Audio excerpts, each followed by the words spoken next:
जय जगन्नाथ मु पिके आपण मानक स्वागत करुच्ची पुणी एक नुआ वीडियो आज आम जाना ऑनलाइन माध्यम केमी नुआ चाउल कार्ड किंबा रेशन कार्ड एप्लाई करवा। वर्तमान तो जानते कोड कंडक्ट लगुच इलेक्शन लगी से सरकार ऑनलाइन माध्यम केमी चाउल कार्ड टी एप्लाई करेंगे ताहा जारी रखिंट। चलतु जाना केमी एप्लाई करवा। आउ गोटे कथा वर्तमान समय रे चाउल कार्डटी निहाती आवश्यक। चलतु जाना केमी ऑनलाइन माध्यम एप्लाई करवा। से कौन से एक ब्राउजर को जी लिखे फूड ओडिशा लिखला यहीपरी आपण मानक एक पेज देखला पुणी तक इंट्रोडक्शन गोटे पढ़ी नहीं जी सरकार कौन लिखिं। आउ जो मैंने माइग्रेंट लेबर जो मैंने बाहर रही से भी चाउल कार्ड पाइबे ये भल भाव पढ़ीदे। खाद्य जोगाण और खाउटी कल्याण विभाग जनसाधारण निमंते लिखाई। ता तलू देखिपे क्लिक हियर टू एप्लाई ये भल भाव पढ़ीदे। आम तापर क्लिक हियर एप्लाई टू ऊपर क्लिक करवा।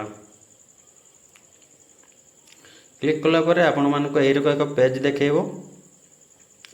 आपणकर ये दी प्रकार चाउल कार्ड एप्लाई हो पारे। गोटे हूँ केंद्र सरकार आ गोटे राज्य सरकार। NFSA हूँ केंद्र सरकार आउ SAFFSS हूँ राज्य सरकार। वर्तमान तो NFSA एप्लाई हो पारनी। वर्तमान राज्य सरकार के एप्लाई करवा ताहा जानिबा। सेतिपई आमे ये देखिपे एप्लाई न्यू रेशन कार्ड लिखाई तापर आम क्लिक करवा।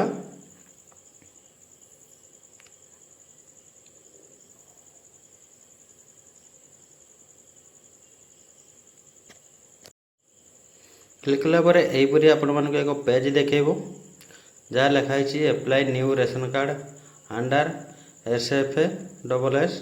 ये तापर आप जिला देदेवे आपंकर जो जिला होपर आपंकर ब्लॉक देदेवे। तापर आप जीपी चूज कर नहीं जी आपण गाँ ना टी चूज कर नहीं जी। तापर ये प्लॉट नंबर लिखाई प्लॉट नंबर जगह गाँ ना टी आउे देदेवे। ये पिनकोड टी देदेवे। तलू को आसबे ये लिखाई नाम लिखे ये आपड़ एप्लाई करेंगे साइड रे बॉक्स थी टिक करदे कहीं से ना टी आम पूरण करवा। ये नाम देदेवे तापर जेंडर चूज करदे डेट ऑफ बर्थ देवे। तापर आपण ये स्त्री लोक मेन कथा तो स्त्री लोक निहाती हेड रखिए। तापर आम टे स्क्रॉल करवा आकू कलापर ये EPIC नंबर देवे वोटर कार्ड नंबर देवे। तापर ये आधार नंबर देवे। तापर ये बापा नाम लिखे। तापर जी विवाहित महिला स्पोर्ट्स नाम स्वामी का नाम लिखे। साइड लास्ट टी छाड़देवे। यदि विकलांग होते लास्ट को निहाती देवे कौन पंगु होते। तापर ये क्लिक करदे ये ओडियाटे आपे आपे सी आसीज। तापर जिते जन ये जोड़ी हे से हिसाब से बॉक्स देदेवे ये नाम लिखिदेवे। पुणी जेंडर चूज करदे डेट ऑफ बर्थ चूज करदे। तापर रिलेसन रे कौन है देदेवे वोटर कार्ड अच्छी देवे ना आधार कार्ड नंबर टी देदेवे। यहीपरी भाव में आपड़ जिते जन चाहिए से जन जोड़ी जीवे। जोड़ी सारापर टे तलू को पलि आसबे। तापर आपणकर ये चाउल अथॉरिटी वाला ना लिखाई कि आपण जीपी नाम लिखाई से चूज करने। तापर ये house hold with house shelter उपर क्लिक करेंगे जदि घर पर एप्लाई करदी। आपड़ कौन सी भिन्न कम होती से हिसाब से आप चूज करेंगे। तापर आप मोबाइल नंबर देदेवे तापर ये बैंक नाम टाक देदेवे एप्स कोड देदेवे अकाउंट नंबर टी देदेवे। तापर होल्डर अकाउंट होल्डर नाम लिखिदेवे। तापर सेव उपर क्लिक करेंगे। क्लिक कलापर तापर गोटे नॉलेजमेंट आपणकर बाहरी जीव से साउथ की रखिए। रखला आम जाना बर्तमान केमी आपण चाउल कार्ड आपण है कि ना केमी आप जानवे केमी। आप तो एप्लाई कर देथिबे तापर जानवे केमी गोटे वीडियो मु कही दउची वीडियोटी को शेष पर्यंत निहाल देखंतु। तापर आमे साइट रे अछि होम ऊपर क्लिक करबा, मूल को पळे आसीबा।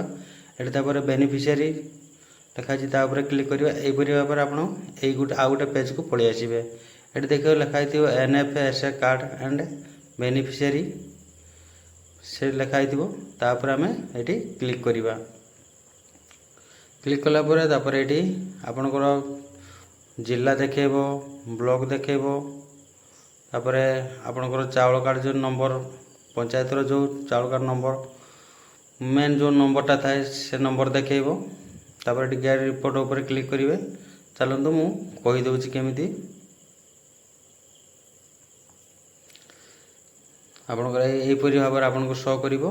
आपनकर जो पंचायत बा जीपी ता चूज करने जिवे। तापर गेट रे रिपोर्ट ऊपर क्लिक करिवे। क्लिक कला परे 5-8 सेकंड लोड नबो। एई परि आपनको लिस्टटा बाहरी आसीबो। एठी आपण देखि परिबे आपनको जहा रेशन कार्ड हे जिवो एठी नंबर आसी जिवो एवं नाम भी आसी जिवो। पूरा नाटी के आपण यदि खोली परिबे यदि लिस्ट देखिबे न ऑनलाइन आपण आ गुटे काम करिवे। साइट रे शेयर लिखा है एटी आपनकर नाटी को पुट कर दे। पुट कर देला परे आपनकर जो चावल कार्ड टी एटी देखाई देबो। एई परि भाबर आपण चावल कार्ड अप्लाई करिके निजे निजे पाई परिबे। का को आठना पैसा देबा को पड़िबनी। यदि आपण मानको वीडियो टी भल लागिछि लाइक सब्सक्राइब चैनल टी को करिवे। जय जगन्नाथ।